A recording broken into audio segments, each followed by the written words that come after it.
When is the right time to do a Roth conversion? Do you just Roth convert willy-nilly throughout the year, or should you have a plan? Coming up next.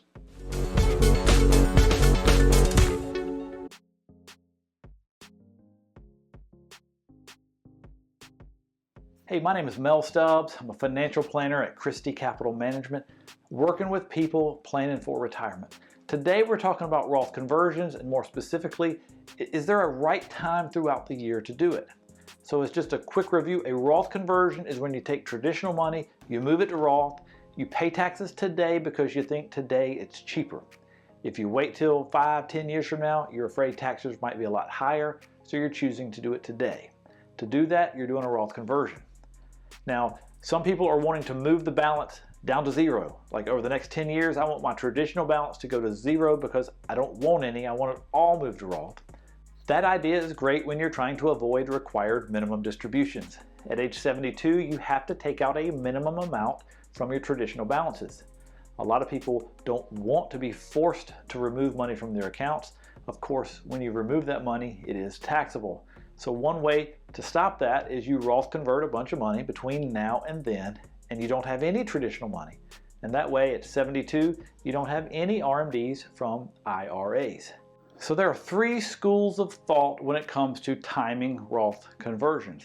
You've got the beginning of the year people, you've got the end of the year people, and you've got the trying to time the stock market when it's down. During a correction, Roth convert then. So let's start with the beginning of the year people.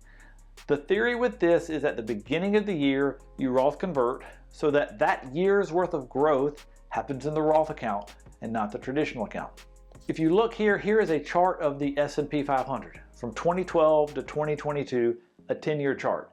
You can see it's pretty much going straight up and to the right. It's what every chart you want to see in every chart, just up and to the right.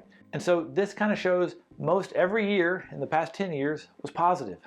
So if you move your money to Roth earlier in the year, then the Roth money has time to grow. Instead of it growing in the traditional side, it's growing in the Roth side. And that makes sense. You can imagine, let's talk about the exact same investments. Let's say an S&P index in traditional and an S&P 500 index in Roth. The growth is going to be exactly the same. Would you rather the growth be in the traditional account or the Roth account?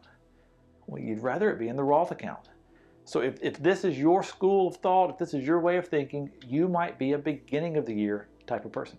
The next way of looking at it is end of the year.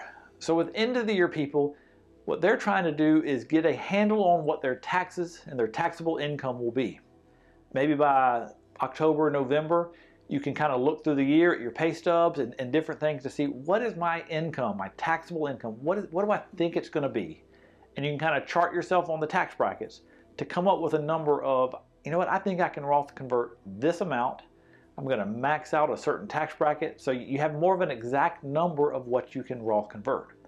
One of the problems with the beginning of the year people, let's say they do a big Roth conversion in January, and then throughout the year, something happens. Maybe they got to pay for a wedding, maybe they have an expensive surgery, and they have to take an extra $50,000 distribution that they weren't planning on.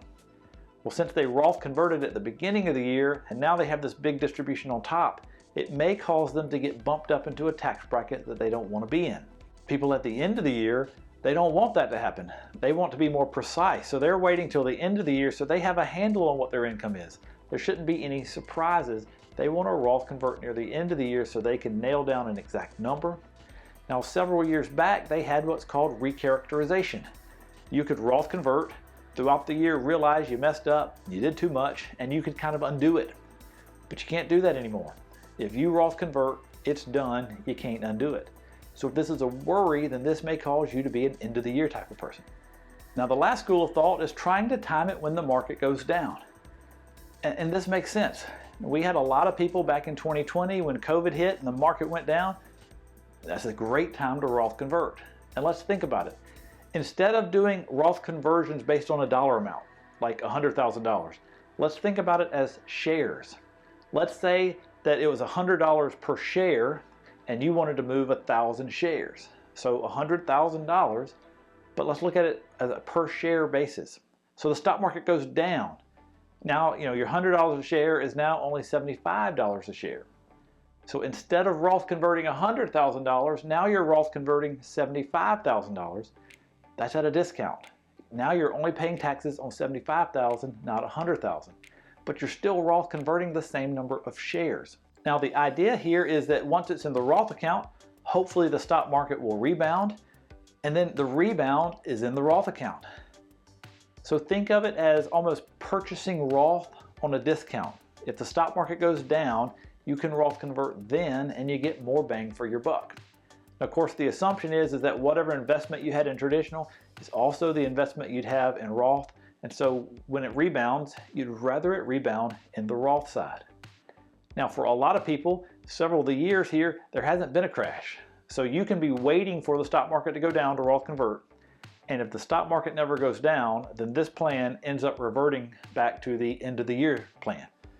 You get to October, November, stock market hadn't gone down, but you still want to Roth convert, then you just have to do it at the end of the year. So those are the three ideas I came up with: beginning of the year, end of the year, or when the market goes down. What ideas do you have? If you see value in paying the taxes now rather than waiting for later because you don't know what later is, the important thing is to do a Roth conversion. Exactly when you do it is a secondary issue. What do you think? When do you like to do Roth conversions? If you need help with these type of things, reach out to christycapital.com. Call the number on your screen.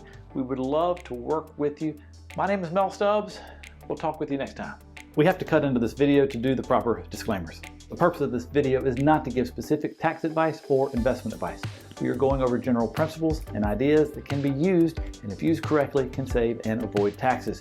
You are going to want to work with someone personally that knows your situation personally, so seek out advice from an independent financial advisor. This is for educational purposes only.